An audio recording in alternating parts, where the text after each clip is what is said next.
Hey everybody, welcome back to today's edition of NDD. And as we have the past couple of days, I want to start with some really cool and fun news concerning former Notre Dame quarterback Riley Leonard. You may have seen it by now, but yesterday, the former Irish QB, 14-2 a season ago, led Notre Dame to a berth in the CFP national title game. Posted that he is now engaged to his longtime girlfriend. So his now fiance, Molly, and Riley had been dating since back in high school. There were some good stories on that throughout his career at Duke and Notre Dame. So this is obviously a tremendous moment in both of their lives, and we congratulate them and wish them luck moving forward and taking this huge next step. As far as Leonard is concerned on a professional level, he's competing for a significant role in the Indianapolis Colts' quarterback room after he was selected by the AFC South group with the 189th pick in April's NFL draft. Now, you look at the depth chart, which is fun to do. Presently third behind presumptive starter Daniel Jones, who seems to at least have a pretty sizable lead over QB2 Anthony Richardson.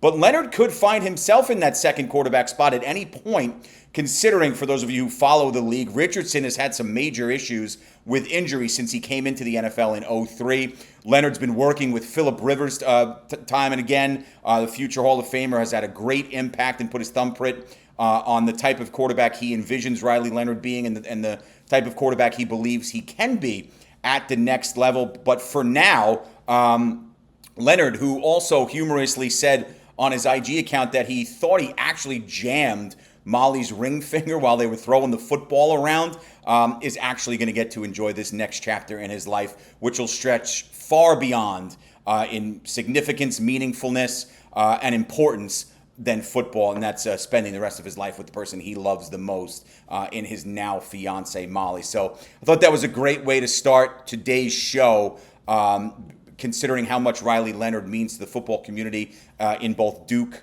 and the University of Notre Dame, and now taking his talents to the National Football League with his fiance and soon-to-be wife by his side. Want to wrap up today the freshman profiles on the defensive side of the ball. I'll get into the offensive grouping and special teams next week. Today we highlight Mark Zachary, a two-sport athlete who excelled in both football and basketball at Ben Davis High in Indianapolis. Played wide out and corner in high school.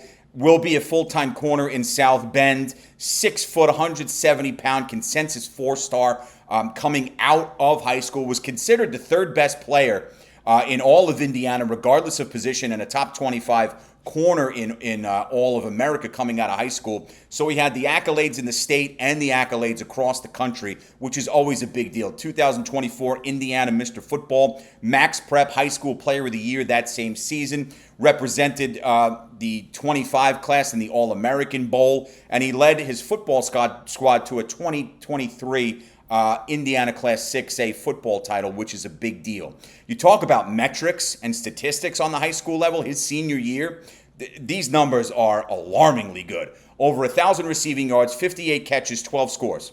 Defensively, 62 tackles, 8 picks, 4 tackles for loss, a couple of fumble recoveries, forced fumbles, 2 blocked punts, and 2 touchdowns. So the kid's got the flair for the dramatic on top of insane IQ and elite athleticism. And by the way, you talk about being a two-way sport athlete, won a state title in football, mentioned that, also got one in basketball as a point guard.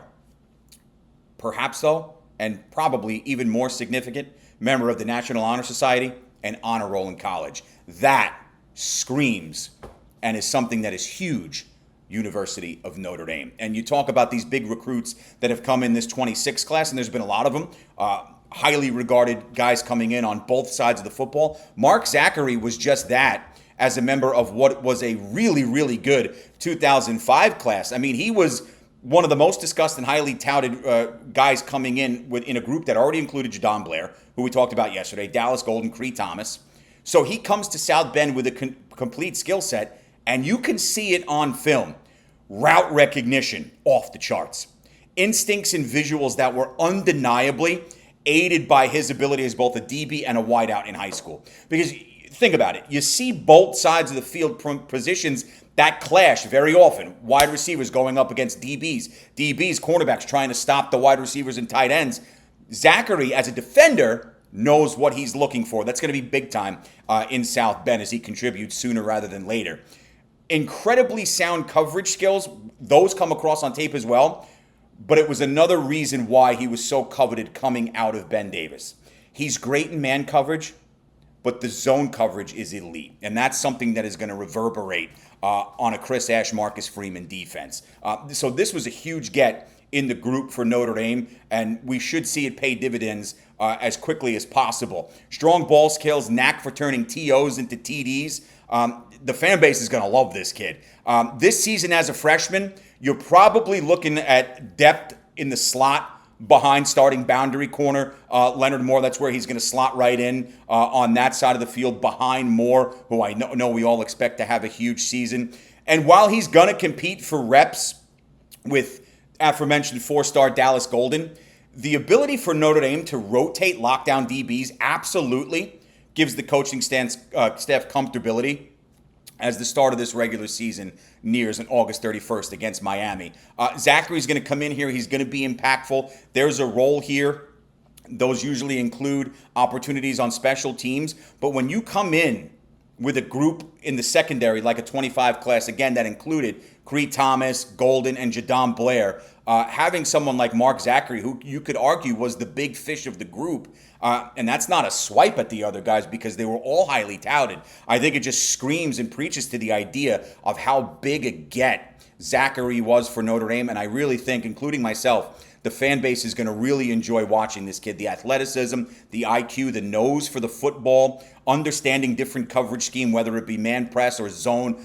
He's the full package, and he's another one of these guys that really can anchor your secondary, especially when you think about what Notre Dame lost to the next level in graduation. Xavier Watson, Benjamin Morrison, the first two that come to mind.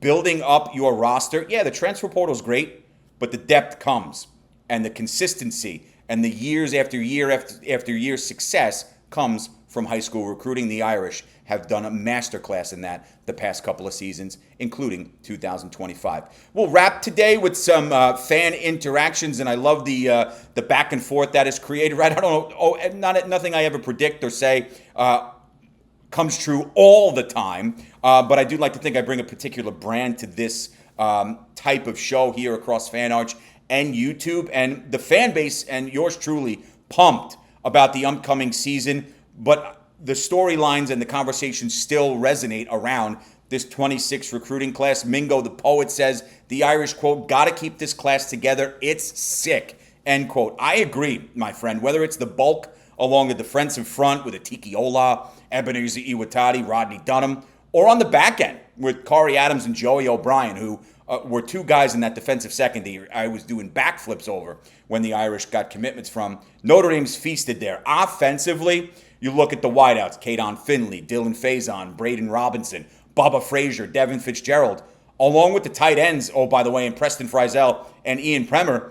The group is loaded, and the future becomes even more brighter when you're able to stack recruits on top of other recruits at a position like a skill position like the wideouts are. Different fans and subscribers also have said, including Kevin Simpson 5809, they're loving the freshman profiles. I appreciate that, and I'm glad to bring a unique spin to the program we can all enjoy and break down. The freshman profiles, as I said at the top of today's show, are going to continue next week. Take a look at 25 class members on the offensive side of the ball. And that's a good one. You're talking about guys like Elijah Burge, Jerome Bettis Jr., offensive lineman Matty Augustine and Will Black, who was the crown jewel of the class, not just on the O-line, but overall, you can make that strong argument. So we'll get into that next week. I hope you have a great rest of your Friday and a fantastic weekend. I'll talk to you all again Monday. Be safe wherever you're watching from. And as always, go Irish.